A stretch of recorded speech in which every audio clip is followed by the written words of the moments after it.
So when that whole Jamie and Habs thing was happening, because we shoot on Amiras, which are kind of beautiful like film cameras, and they're really heavy and bulky, and you know, Habs had dashed off, and we got the shot of her running up the stairs, and we showed her mic pack, which we never normally do, but it was a case of the story being way important than, you know, the style standards, because it was so raw for them, and we needed to show that. So as Habs ran up the stairs, I looked at the crew and said, right, come on, we have to follow this if possible. And they had to lug, you know, one of them had to lug a big heavy camera up the stairs.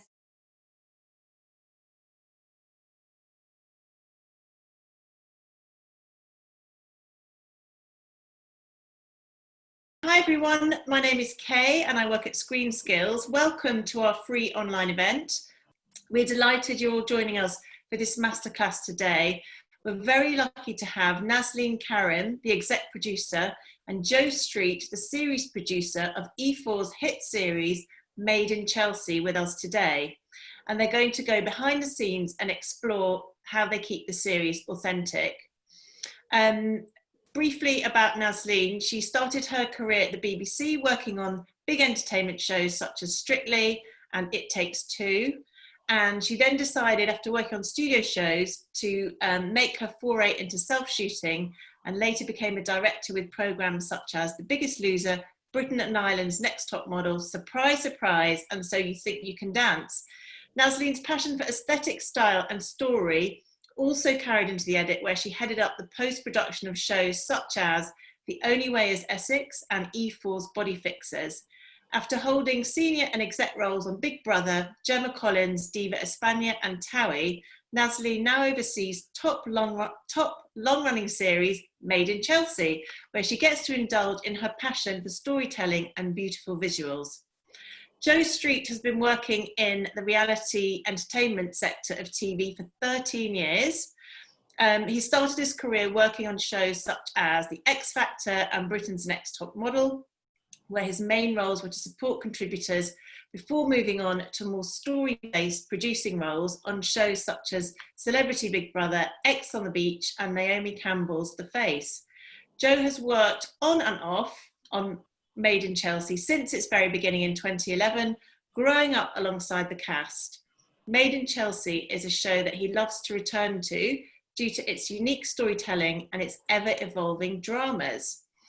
So enough from me. Naz and Joe, over to you. Welcome. Hi, thanks so much for having us. Now, Joe and I are actually used to being in a room together, so now we're separated. We don't quite know how to handle this, and it will be a battle of the broadband speed to see if we talk over each other. So I'm West London, he's North, so let's see who prevails if we overlap. Basically, we wanted to talk to you all today about our passion for authenticity, and I guess working on the show, the question that we get asked more than ever by like family, friends, people you meet in the pub is it real? Are the cast actors? Is it scripted? There's all of those that bunch of questions.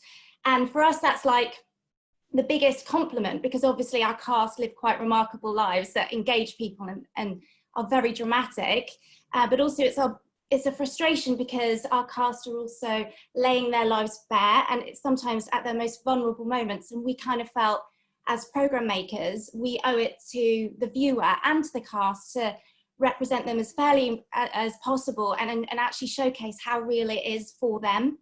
And Joe, in particular, I'll pass this on to you. We've got a scene that we feel encapsulates our whole passion for authenticity. Yeah, it basically, like, we've been on air now for nearly 10 years, and people, when the genre first started, people did question, is this real, is this not? And then they kind of just went with it and enjoyed it.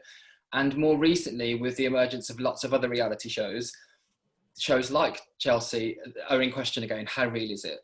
Are they acting? Is it scripted, etc.? Like Naz was saying. So we've been kind of behind the scenes talking about how do we go, how do we let the audience know that this is real without ruining what Chelsea is, because it is a drama about real people.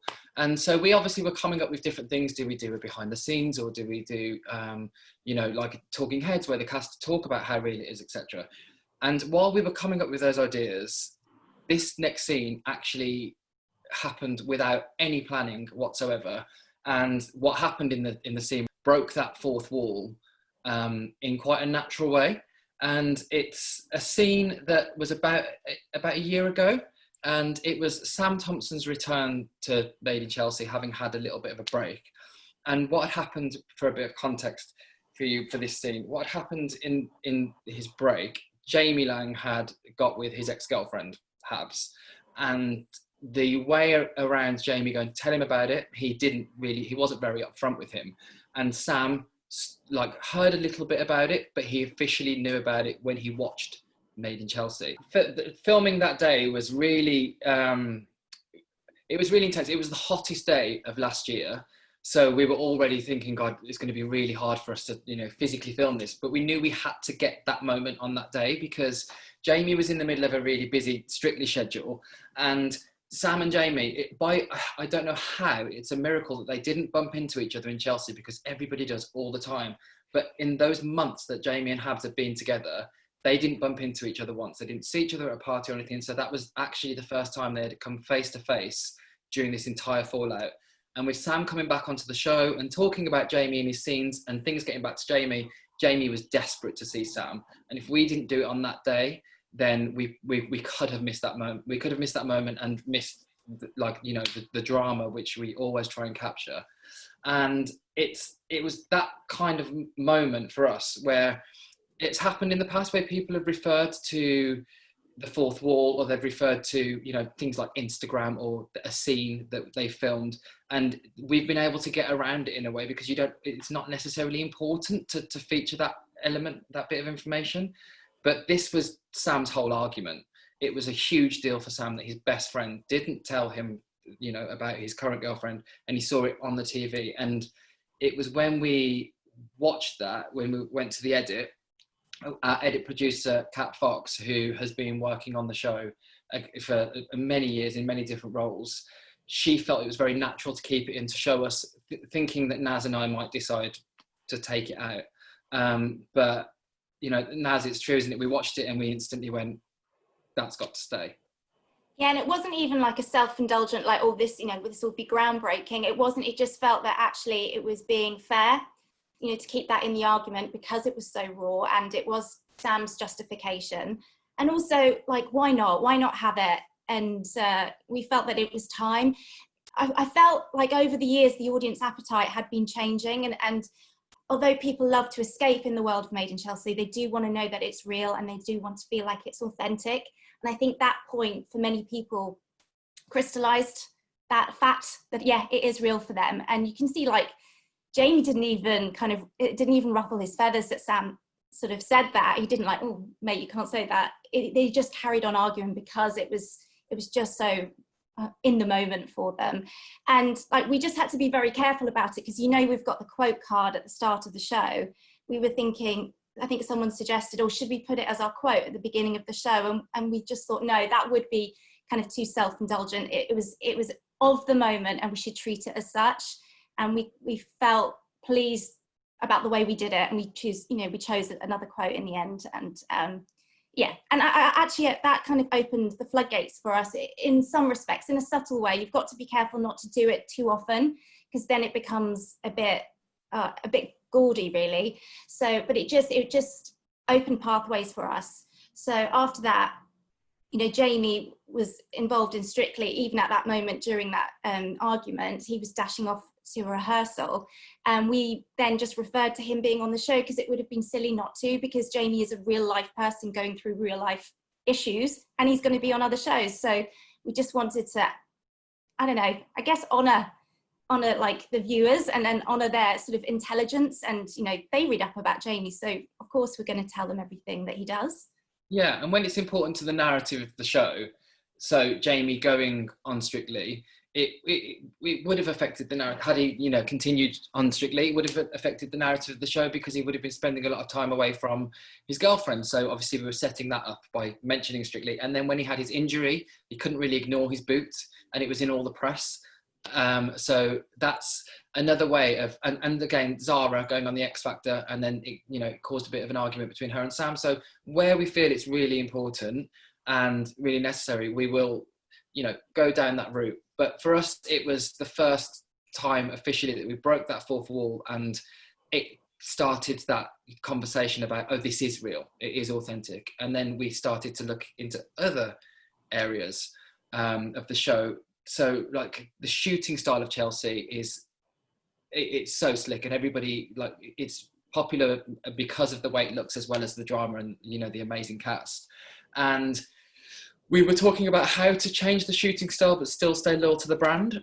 So, you know, the GVs, which, you know, the little shots of Chelsea in between scenes, we thought about going, you know, slightly looser or handheld, or going looser in certain environments such as nightclubs or busy spaces, to kind of to make sure that it doesn't feel like a static set, because it's not a static set. Like when the cast are, you know, on a night out or an event day, they genuinely do enjoy the day like they would when they're out and about, but they have a job to do, which is be on camera and tell their story as well. But we looked at the shooting style and thought we need to adapt this slightly where possible, again needing to be authentic. But when we went to Buenos Aires at the end of last year, we always knew that we were going to play around with the shooting style and where possible go, you know, slightly handheld, so we could be a bit more experimental. And the next scene, it wasn't planned at all to be this way. Actually, the next scene is an example of how story isn't planned as well, because we went to Buenos Aires and we knew that we had Habs' ex-boyfriend Harvey in town, and that was going to be our main thing that we were going to put into episode 1 and go, let's see what happens. What's going to happen with Habs, and how's Jamie going to react? And just before we started filming, the cast were all talking about a issue with Jamie and Habs and their relationship. And we realised it's not something that you could ignore. It wasn't going to go away overnight. And there'd been messages back and forth between Jamie and Habs. And Jamie wasn't in Buenos Aires to begin with. He'd always intended to fly out a little bit later. And once this whole issue with Jamie and Habs had exploded, he flew out earlier to save his relationship, knowing that his first conversation with Habs would need to be on camera.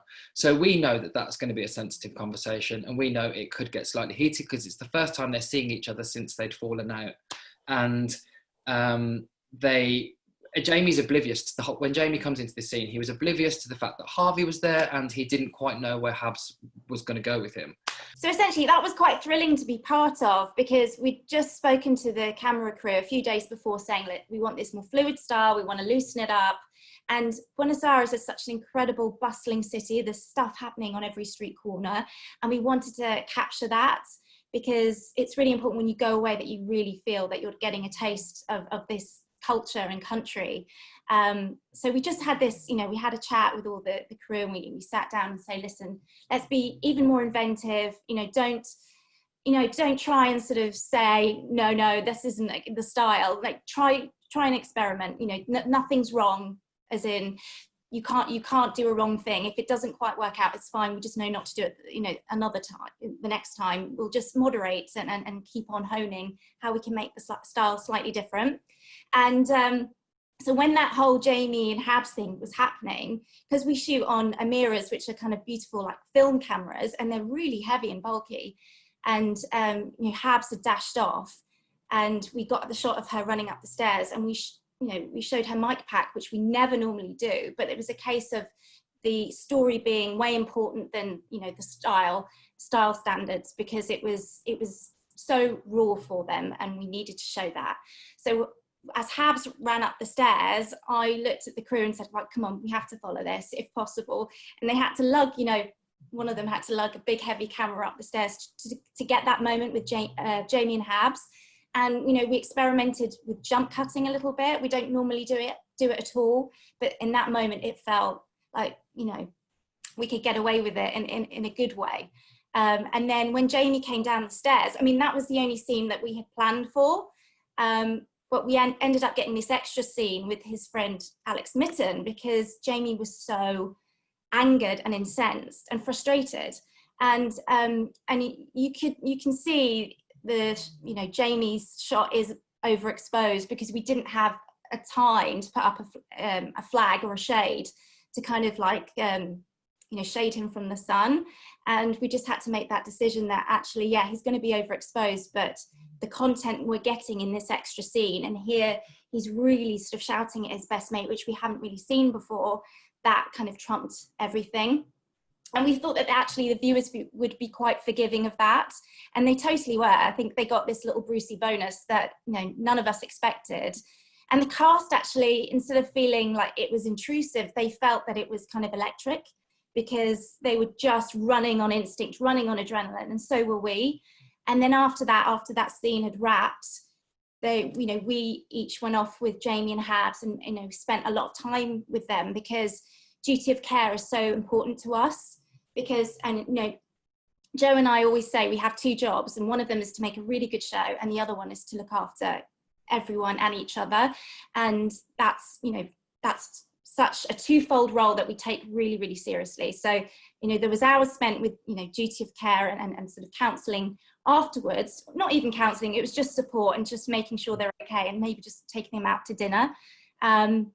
But yeah, it was a thrilling day. And, Joe heard all about it from me on the phone. I was very excited. Yeah, and once they had calmed down, Jamie and Habs, and they were with Naz and our other producers like Kat and Demi and Jack and everybody, they were like calmed.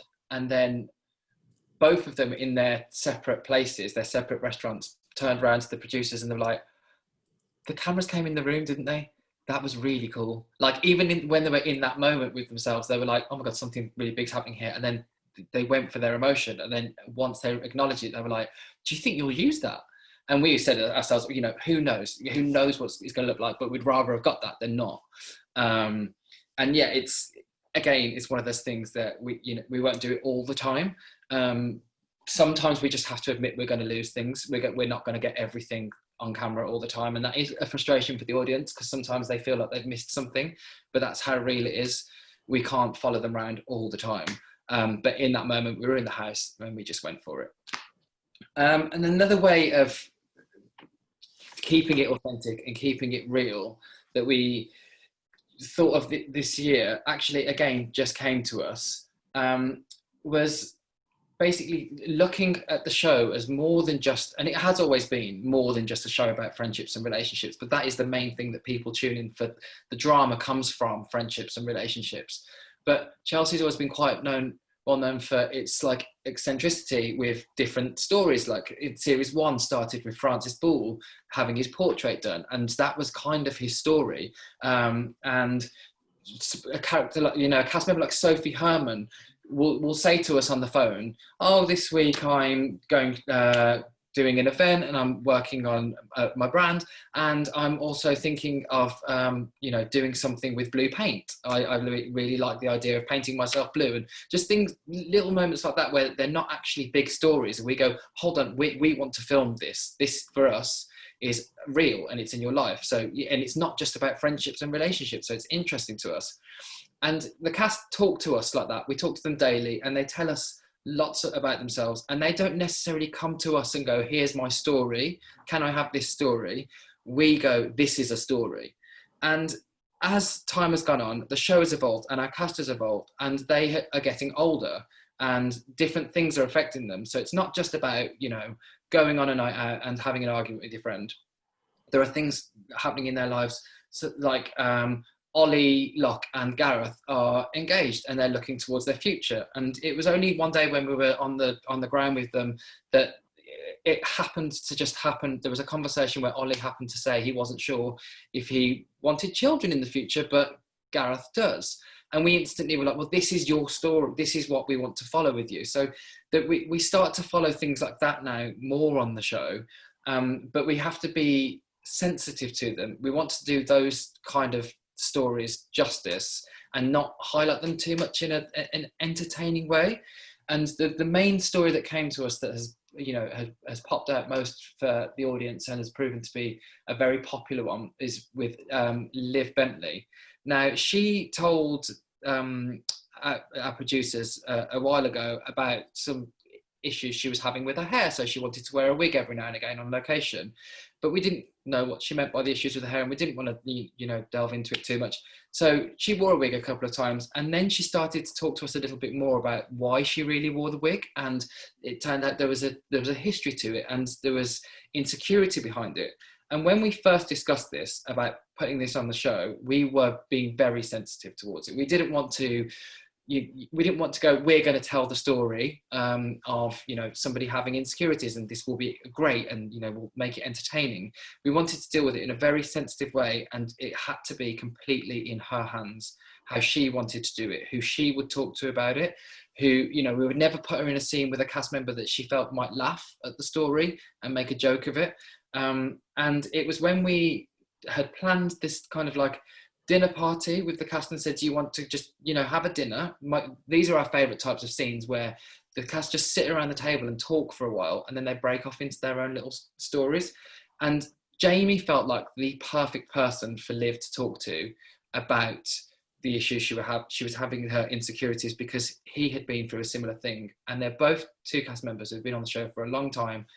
And this conversation, the producers on the ground fed back and just said, it felt so raw and emotional. And it's the kind of scene where the end of this scene doesn't dictate where we go forward. It doesn't say, okay, this is what's happened at the end. It's going to be really dramatic in part 4.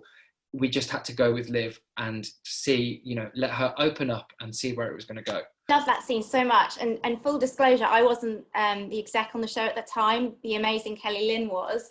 And actually, when I went for my interview for Made in Chelsea, I cited that scene as one of my favourites, because what I love about it is that they broach such a delicate topic, but they do it with this lovely kind of lilt of humour.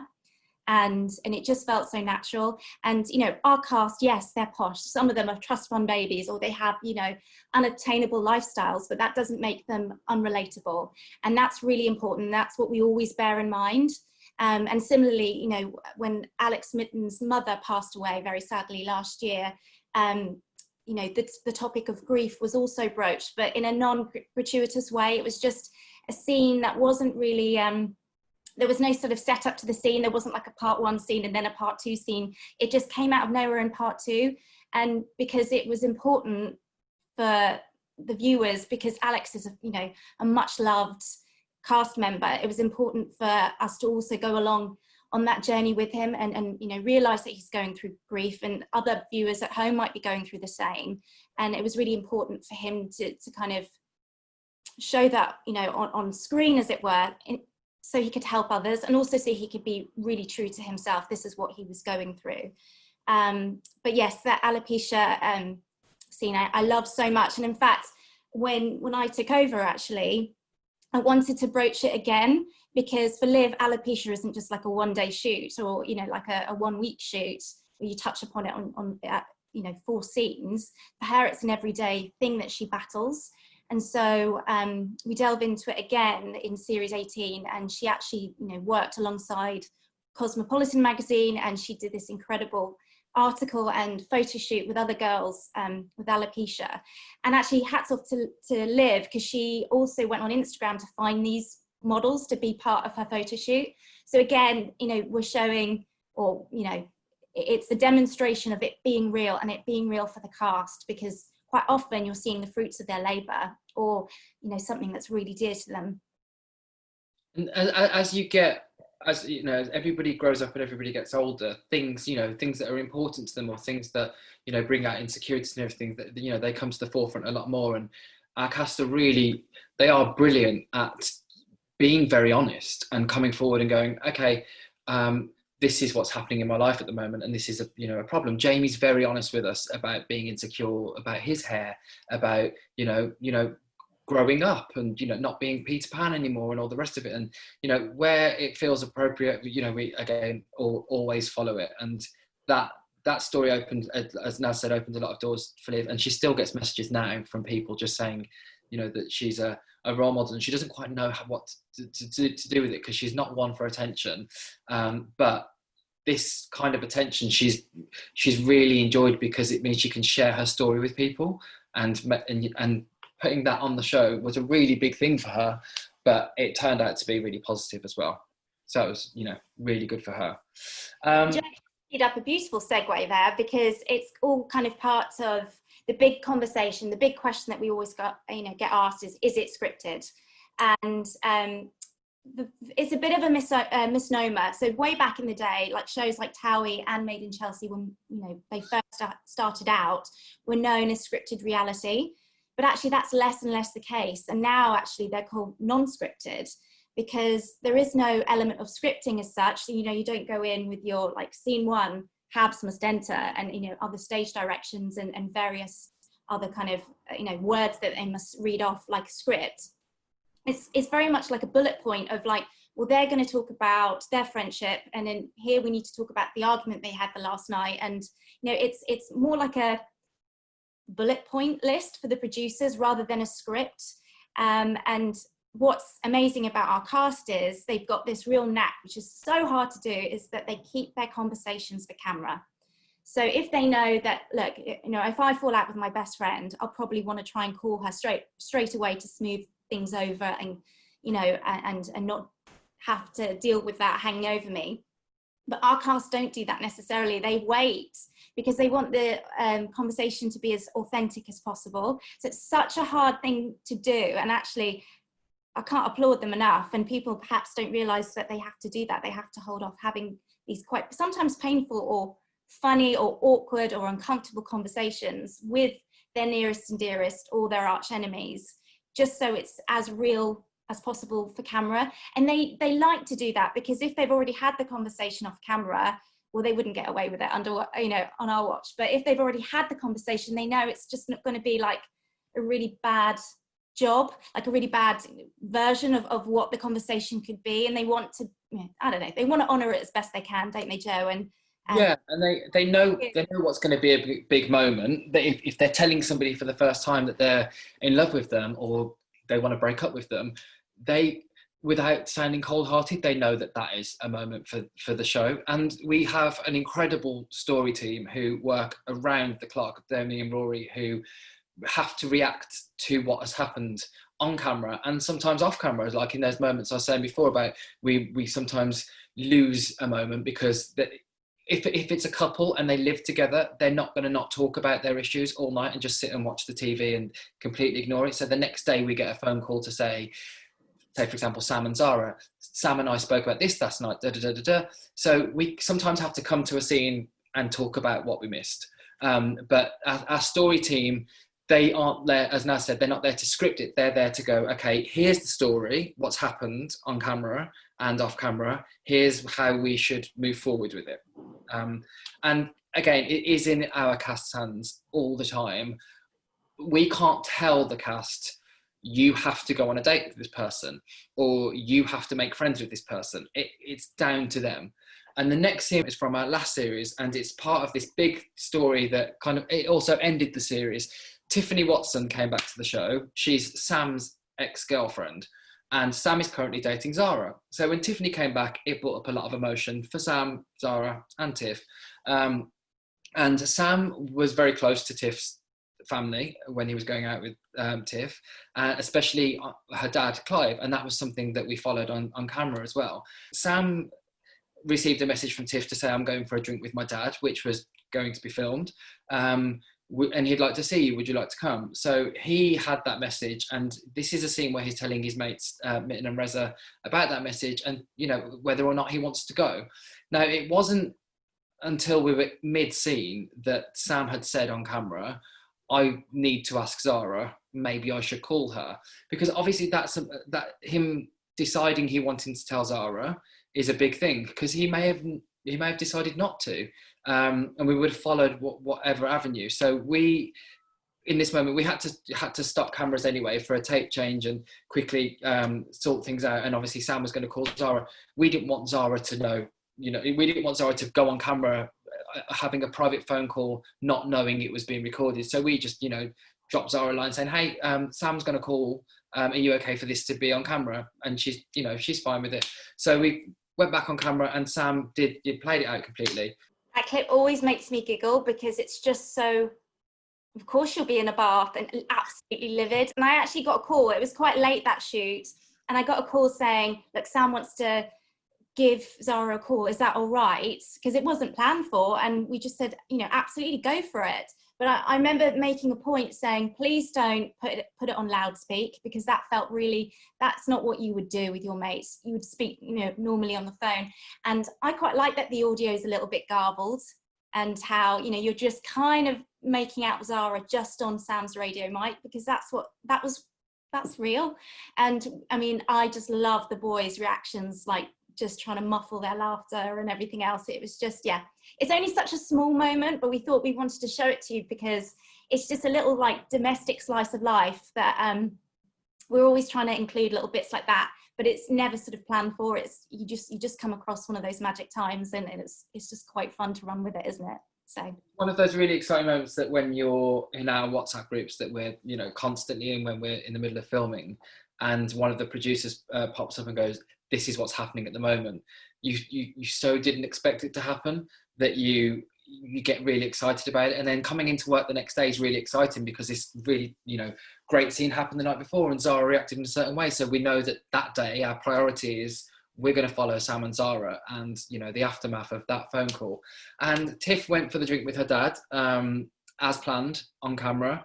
And, you know, Sam had to let her know that he wasn't coming. So that still went ahead, but we'd found a location that was suitable for 3 people, and we were setting for, you know, they were going to set for 3 people, and it was in Sam's hands whether or not he went. It wasn't up to the producers, and we would never have been able to say it would make a better story if you went because Zara will react like X, Y, Z. It made just as good a story that he didn't go.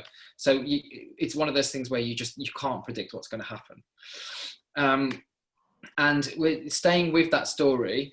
And kind of coming on to our final point really about how we've worked hard to keep things authentic and show you more of a slice of the cast members' lives. We ended the series, well, we stopped in episode 6 due to lockdown, and we were filming episode 6, and the final part of the episode was Tiffany Watson's event day for her brand. And Zara had decided she wanted to go to the event, which we weren't expecting again. And we thought Sam was going to go without Zara, but it was great that Zara wanted to go. So that was a big story for us. We also had a few other stories that we'd normally play out at these events, which is the day where everything kind of comes to boiling point, that the different stories of the day are all being filmed at different sections of the room. But we were quite cautious of doing that, even though there were no official, you know, guidelines of what you can or can't do. We just made the decision to stagger the filming out so that there weren't many people on location. So that was our only story for the day. And it was during this filming that we kind of decided we were going to stop for a few weeks and see what happens with the whole situation that was going on. And the cast again were brilliant. They threw things out there that we didn't expect. We didn't know the story of Sam getting an Uber with Tiff. Zara didn't know that story until they were on camera. I was off busy doing other things to do with production, and our producers, Sam and Jack, were on the ground, and they were just running with the reality of everything. And they followed lots of, you know, the drama. They went handheld again. It was all really brilliant. And that's how we ended the series. And it wasn't until we viewed it from home. We didn't go into the actual edit. We were viewing from home on Zoom links. And Naz actually came up with the idea of, like, even though it was a brilliant dramatic ending, tonally, we should probably go in a different direction. Yeah, I think it was really important that, you know, we were all undergoing like such a massive change, not only as a country, but as like the whole globe. And it just felt that everyone was in this very strange space, but we're all in it together. But yet in lockdown, there was so much story still evolving. And we just wanted to show that, yeah, relationships are real and they keep on evolving, even in the most testing times. And the cast, you know, they're fantastic at kind of documenting their own lives through Insta story. So we just thought, well, why don't we basically Insta story the end of the show before we roll to credits? We haven't really done this before as a story update, kind of a little bit like First Date style, like where are they now, you know, post the date, that kind of vibe. But it had a really lovely tone to it, and it was actually quite emotional. I think we saw it so many times and we'll probably still get emotional now. There was just this kind of like sense that even though the cast members, their lives were changing, we were all part of this collective together, and there was this moment where, I don't know, you know, we're all in it together, and also it was really important for us to kind of do a message to the key workers and to the NHS, because and that was breaking the mold as well, because Jamie and Habs were directly looking down the lens, but it just actually worked, and it was a fitting tribute. But it's the end line that always gets me, because it was just after the Queen's speech, and actually it was a note from our commissioner. She said, "Oh, like, do you think it would be all right if we put that line in?" And actually it just beautifully rounded it off. It got quite a few emotional tributes on Twitter, which was quite nice as well. But I mean, the biggest challenge for us, because the cast are so used to filming in profile mode, is just to get them to use their phones the other way around, landscape, so it just made it better broadcast quality. So that was the biggest bane of our lives. But we just told the cast, look, go off and just film yourselves. And it was quite interesting to see what we got back. Yeah, and I think the really great thing about ending the series like that, like I said before, we had this really dramatic end, which was brilliant. Tonally didn't feel right, and also it would be good to bring people up to speed. And there was so many developments there. Sam and Zara moving in together, that was a big story for the whole series, that they weren't really going to go in that direction. Emily and Harvey becoming official, that was really big, because that was a big story in the series. And Verity and Tristan splitting up, it was that kind of bombshell to the audience, was as much as a bombshell to us when we found out as well. So all of those things, they whet the appetite for when we come back as well. So that it was a really nice way to end it, especially with the message to the key workers, like Naz was saying, to kind of show that we're all in it together. But look, this whole session has been about how we've keep Made in Chelsea real and authentic.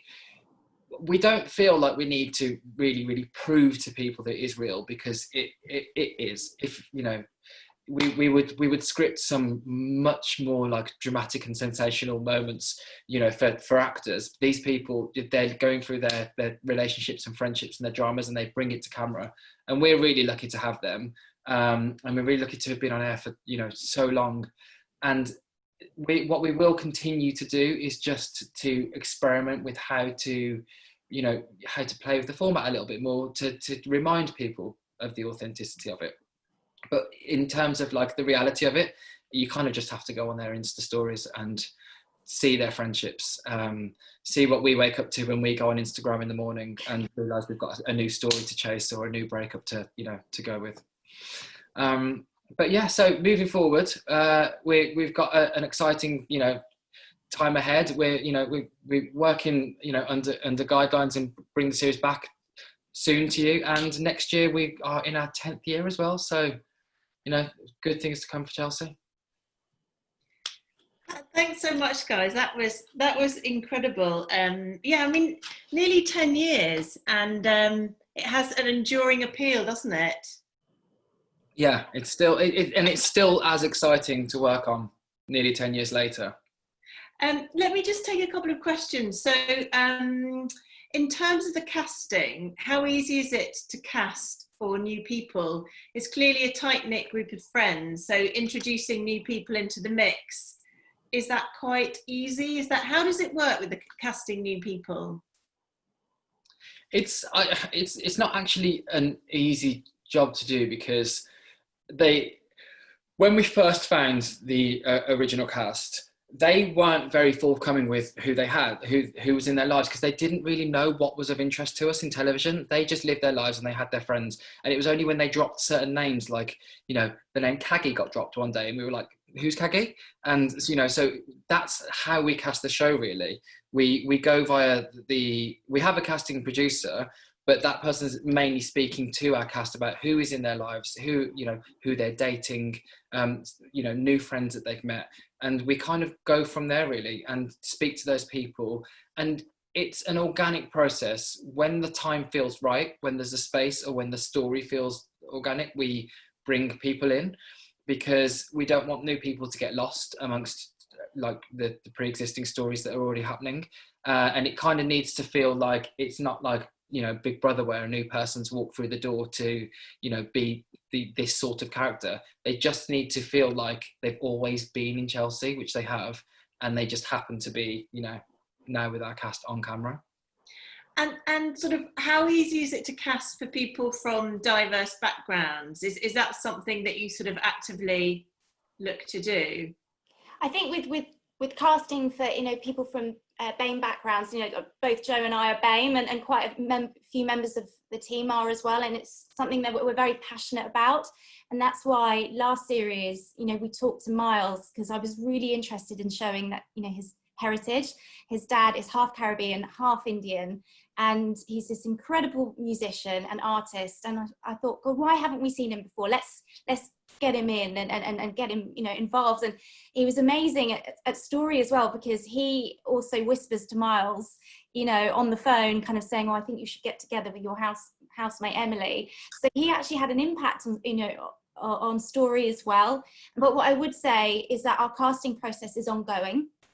So it is always important for us to, you know, to cast the diverse cast, because that's what representative of society. And also, you know, that's how we found Miles, and also Reza's, you know, Iranian. And, you know, we're always looking, but also it needs to be, you know, they need to have a connection to the cast, because if we were just to cast someone for their race alone and then put them in the show, it wouldn't be fair to them, because, you know, they wouldn't necessarily have those ties in order to keep going with story and things like that. So it's very delicate, but it's something we're very passionate about, and we are, you know, it's something that we're always striving to improve upon, because I think the industry as a whole, you know, is now overhauling that whole thing. And it's something that, you know, it's important, and it's important for us at Monkey. You know, we're very passionate about that. So yeah, of course. The people in the background in the restaurants and bars, are they extras? Are they members of the public? Well, we have on Chelsea, we often have to film in closed locations due to lots of restrictions, noise and people giving permission to be on camera. So we have to invite people down to location a lot of the time who are already like giving permission to be on camera, like background artists. We do, you know, when we're in the streets and the parks, and, you know, the occasional party where we can kind of have control a little bit more over the environment, it's just, you know, people who are there. But a lot of the times, yes, in our cafes and stuff, they're background artists. Would you ever cast outside of England? What about a Scottish character or Italian, French? I guess it depends if they're there. Actually. We've got Maeva, who's French, you know, and it's all about like their connections and their, you know, Maeva was Miles's ex-girlfriend, so it felt right to introduce her.